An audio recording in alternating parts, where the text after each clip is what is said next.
Quý vị đang đến với chương trình Điểm tin quốc tế phát sóng hôm nay ngày 17 tháng 11. Kính thưa quý vị, vốn nổi tiếng với chiến lược chống dịch độc nhất vô nhị, Triều Tiên mới đây lên tiếng cảnh báo thế giới về một thảm họa đại dịch kinh khủng. Điều đáng chú ý hơn nữa, dù Triều Tiên không ghi nhận ca nhiễm coronavirus nào, thế nhưng gần đây đã rộ thông tin các hacker Trung Quốc đang cố gắng ăn cắp thông tin về điều chế vaccine Covid. Thực hư chuyện này thế nào? Triều Tiên cảnh báo thế giới điều gì? Xin mời quý vị theo dõi điểm nóng của FBNC hôm nay để tìm hiểu về những vấn đề này.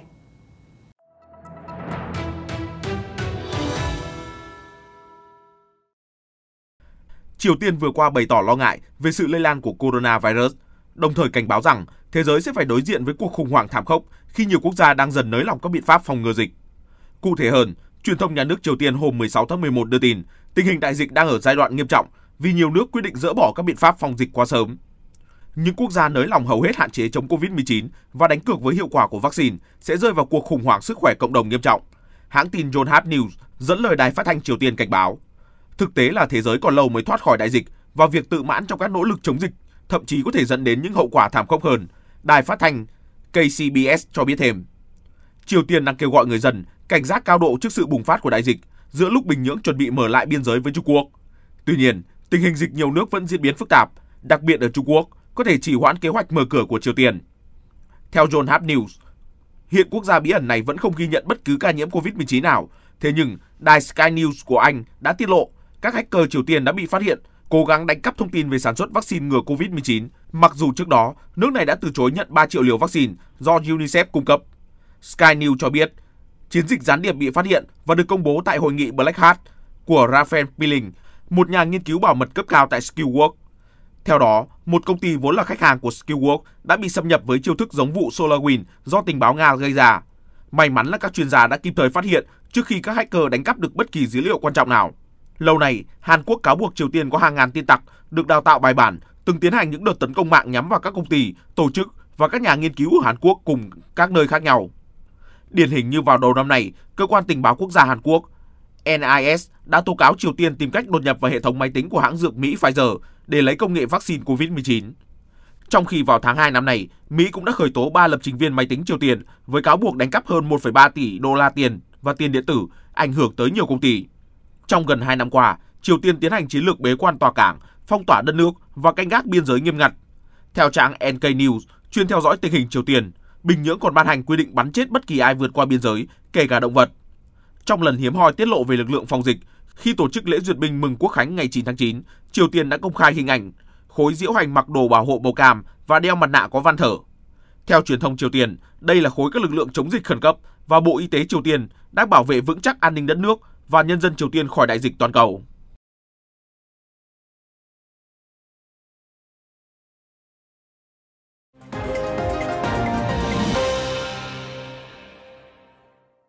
Cảm ơn quý vị đã giữ kênh. Tiếp tục chương trình sẽ là phần điểm tin nhanh về tình hình thế giới trong vòng 24 giờ qua. Thưa quý vị, trong cuộc phỏng vấn độc quyền với CBS News, tướng John Hayton, người quyền lực thứ hai của quân đội Mỹ sau Mark Milley, đã hé lộ thêm chi tiết về vụ thử vũ khí siêu vượt âm của Trung Quốc mùa hè vừa qua. Với việc Trung Quốc xây dựng thêm hàng trăm hầm phóng, tướng Hayton tin rằng đến một ngày nào đó, siêu cường châu Á có thể tấn công bất ngờ vào lãnh thổ Mỹ. FBNC sẽ cập nhật thêm về thông tin này trong bản tin quốc tế sáng ngày 18 tháng 11. Xin mời quý vị theo dõi.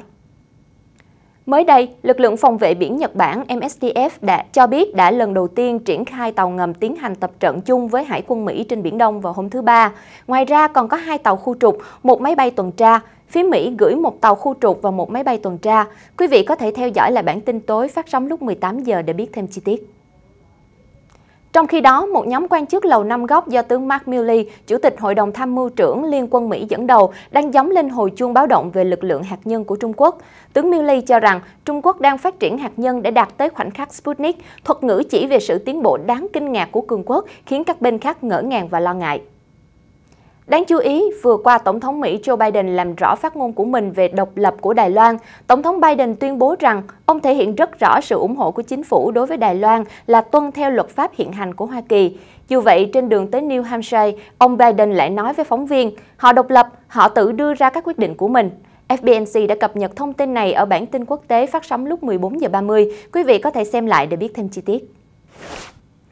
Trong một diễn biến khác, theo South China Morning, quân đội Trung Quốc đã triển khai ít nhất một máy bay ném bom chiến lược tầm xa H-6K tới biên giới với Ấn Độ. Với tầm chiến đấu hơn 3.500 km, H-6K được thiết kế để mang tên lửa hành trình CJ-20 tầm xa để tấn công các mục tiêu trên bộ và trên biển, cũng như các tên lửa tầm ngắn như KD-63. Quý vị có thể xem lại bản tin thời sự quốc tế phát sóng lúc 11 giờ trên kênh FBNC để tìm hiểu thêm về vụ việc.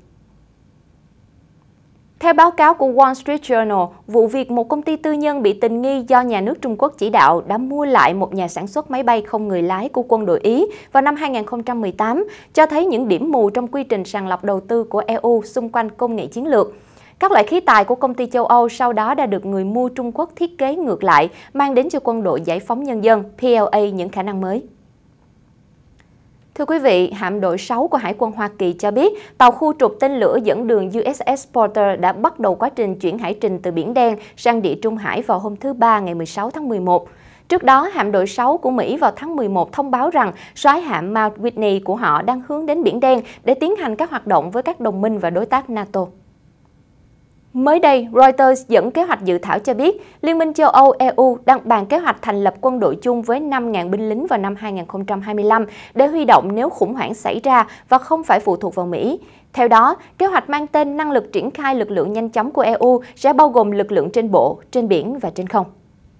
Trong lúc đó, về sự vụ Nga tiến hành cuộc thử nghiệm phá hủy vệ tinh của mình, Tổng thư ký NATO Jens Stoltenberg hôm thứ Ba ngày 16 tháng 11 lưu ý rằng vụ thử của Nga là liều lĩnh khi đã tạo ra số lượng lớn các mảnh vỡ gây đe dọa đến cả trạm vũ trụ quốc tế và cả trạm vũ trụ mà Trung Quốc đang xây dựng. Ông Stoltenberg cũng đồng thời nhấn mạnh lại tầm quan trọng của việc bảo vệ các hệ thống trên trái đất phụ thuộc vào vệ tinh. Liên quan đến Thế vận hội mùa đông Bắc Kinh 2022, theo CNN, chính quyền ông Biden đang tìm cách tiếp cận phù hợp với vấn đề này, không loại trừ khả năng tẩy chay sự kiện. Tuy nhiên, hiện các quan chức vẫn chưa thống nhất về quyết định cuối cùng. Xin được chuyển sang một số thông tin thời sự xã hội nóng nhất. Theo Tổ chức Y tế Thế giới WHO, Delta chiếm 99,5% tất cả mẫu bệnh phẩm được phân tích, cho thấy sự thống trị của nó trên toàn cầu. Đáng lo ngại hơn, tờ Straits Times dẫn lời giới khoa học thế giới lo ngại con cháu của Delta thậm chí còn nguy hiểm hơn biến chủng siêu lây nhiễm này.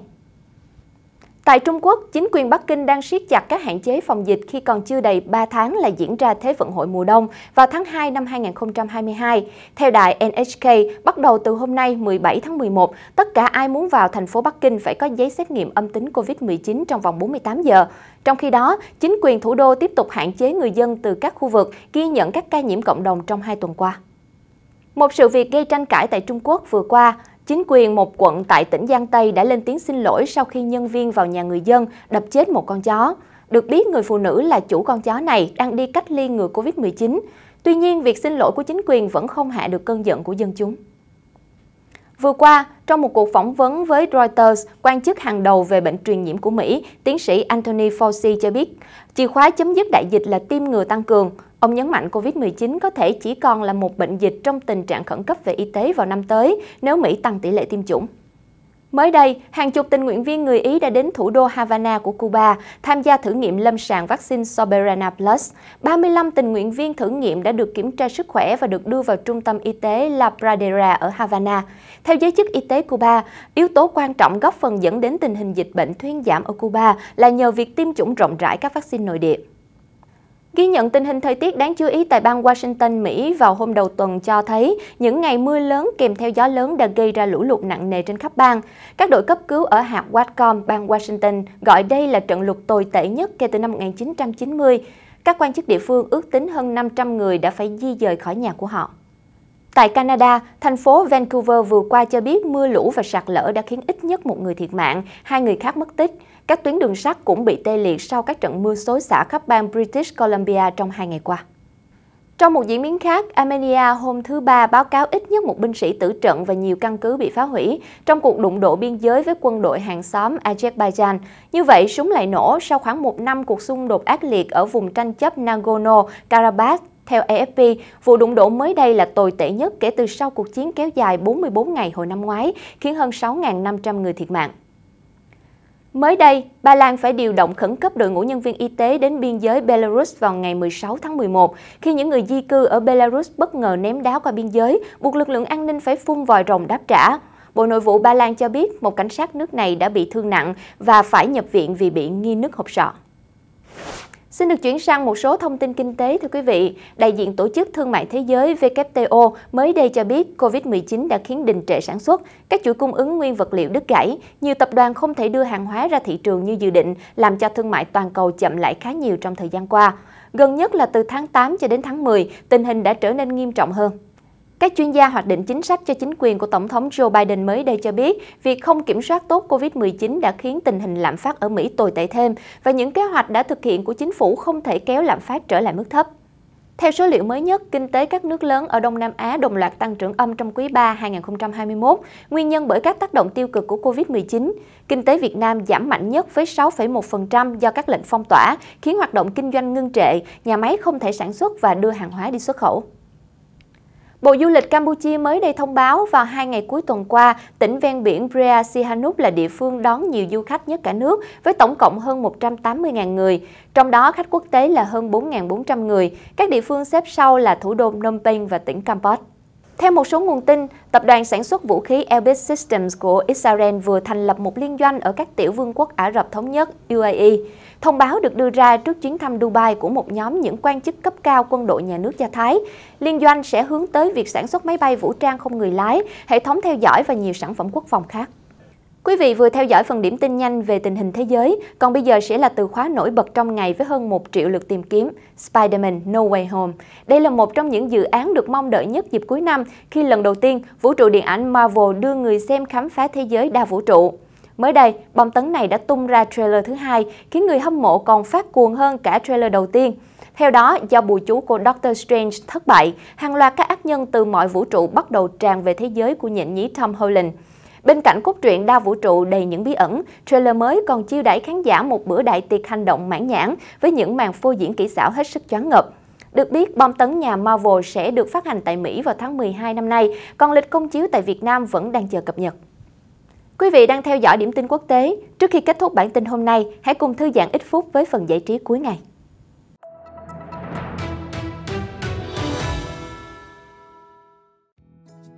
Một startup của Israel sẽ bắt đầu cung cấp các sản phẩm thịt chay được in 3D tại một số nhà hàng cao cấp ở châu Âu. Theo Reuters, sản phẩm mới này được công bố là có thể cắt nguyên miếng giống như thịt cừu và thịt bò. Cụ thể, công ty khởi nghiệp Redefine Meat của Israel hôm 16 tháng 11 cho biết, dòng sản phẩm mới hiện có các loại thịt miếng, bánh mì kẹp thịt, xúc xích, thịt cừu nướng và thịt bò xay. Công ty này cũng hy vọng sẽ trở thành công ty thịt nhân tạo lớn nhất thế giới bằng cách cung cấp thịt miếng giống như thịt bò thật. Ở Israel, các món ăn với các sản phẩm của startup này được bán ở khoảng 150 nhà hàng và cơ sở. Và trong thời gian tới, một loạt nhà hàng nổi tiếng ở Anh và Hà Lan cũng sẽ chào đón dòng sản phẩm này. Được biết, startup đã sản xuất món bít tết làm từ thực vật in 3D đầu tiên vào năm 2018. Các sản phẩm được làm từ sự kết hợp của protein đậu, đậu nành, củ dền, đậu gà và chất béo từ dừa với hàm lượng protein cao, không có cholesterol. Loại thịt này cũng có hình dáng, cảm giác nấu và hương vị giống như thịt thật.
Những hình ảnh vừa rồi cũng đã khép lại bản tin điểm tin quốc tế. Xin chân thành cảm ơn quý vị đã quan tâm theo dõi. Xin chào tạm biệt và hẹn gặp lại trong những bản tin tiếp theo trên các nền tảng của FBNC.